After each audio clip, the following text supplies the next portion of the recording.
Hey everybody, it's Jason Blaha here, and today I want to chat with you guys a little bit about one of the questions I've gotten recently, and that's, Jason, why are you wearing a belt when you bench press and actually do most of your pressing now, whether it's flat bench, speed bench, incline bench, any of that stuff, floor presses? And I think that's a great question, and it's one that I think that we need to explore. And people need to remember, I actually did a couple years of completely beltless training again for a while. And I have always historically done phases of both beltless and belted training since being on YouTube. So really me using both at different periods of time really isn't new. It's just that sometimes if you haven't put on a belt in over a year, people think that you're completely against all belted training.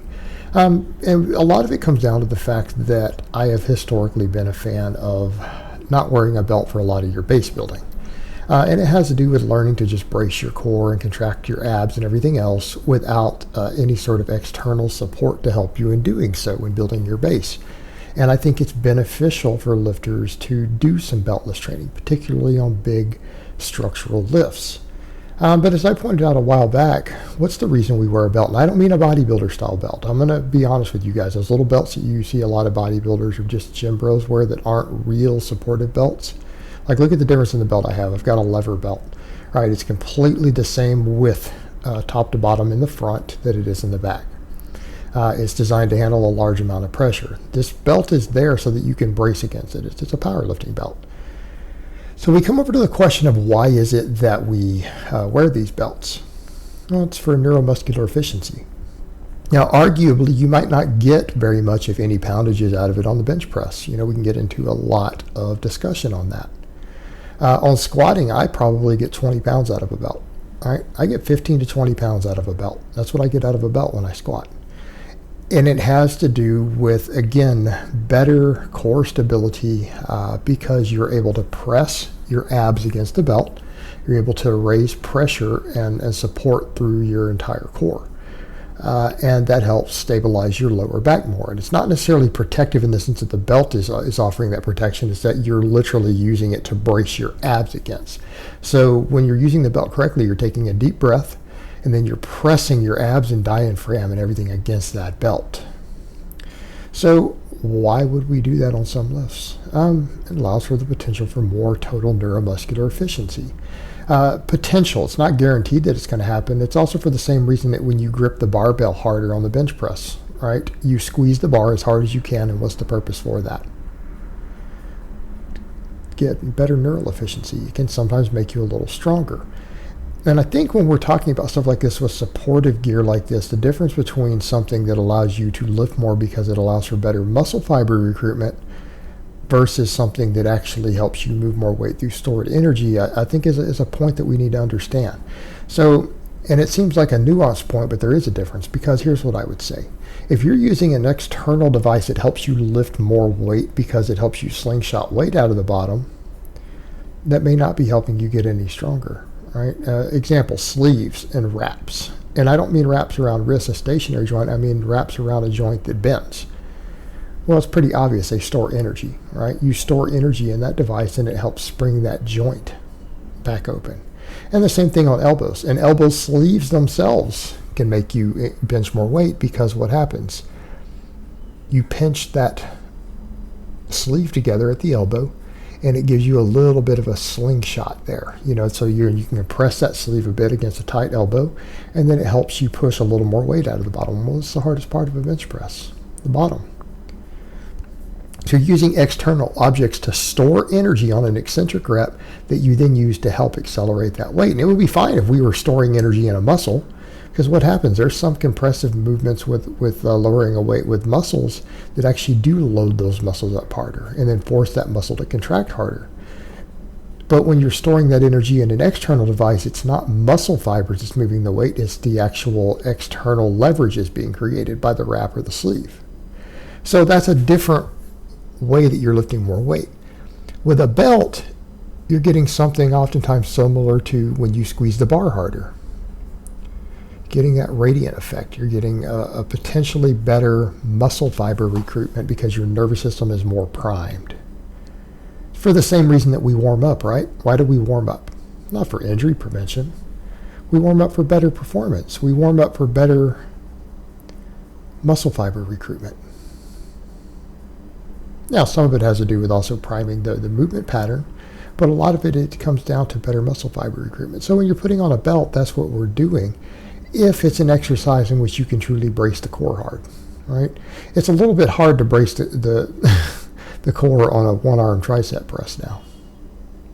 But on a bench press you can, especially if you're arching a bit, you've got a big belly full of air, your belly's coming up, you're pressing it against that belt, squeezing the bar really hard, you're going to have the potential for maybe a little bit better muscle fiber recruitment. Maybe you can lift just a hair more weight.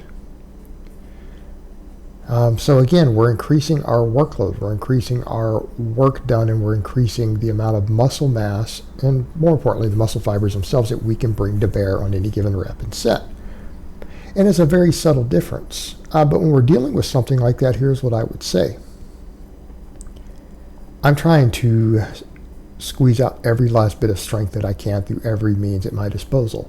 And what I've told people is I'm not being dogmatic at all anymore. I'm using multiple rep ranges. I'm using different variations of stuff. I'm using every tool at my disposal in order to maximize my strength moving forward. Right, and I think things like minimalist training and stuff are great for building a base, but I already have a base built. I'm back to being fully an advanced lifter again, and I've reached a point in my training to where gaining strength requires a lot of work at this point. Once you're benching over 300, once you're squatting well over 400 for reps, you can deadlift over 500 for reps. It takes work to get stronger. It gets harder to get stronger. You can't be dogmatic anymore. And so for me, I'm utilizing every tool at my disposal. Max effort training, dynamic effort training, doing higher rep work, doing accessory work, doing assistance movements.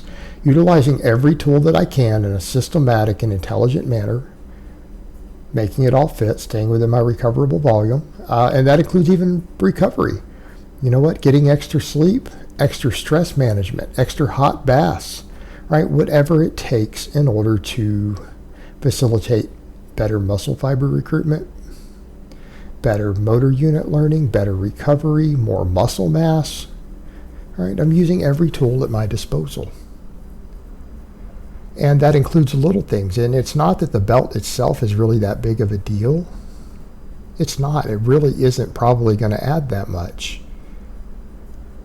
But I'm now at a point to where I want every last ounce of strength that I can get. And that means I'm going to use every tool at my disposal. Getting tighter on my bench again. Notice something right there. Perfect example. I stand back up without having to just sit up on the bench. I just stand up. I'm getting tighter again on the bench. Again, so things like the bench press, I'm focusing on more tightness, setting in tighter. Using the belt to get my core tighter. Gripping the bar harder. Right? Everything. We're trying to use all of these tools in order to maximize strength, to get the most out of everything that I do. I'm even doing exercises that I don't even like that much. I always joke about the incline bench. But you know what? If it adds meat in the right places, it makes my bench go up, then I'm going to use it.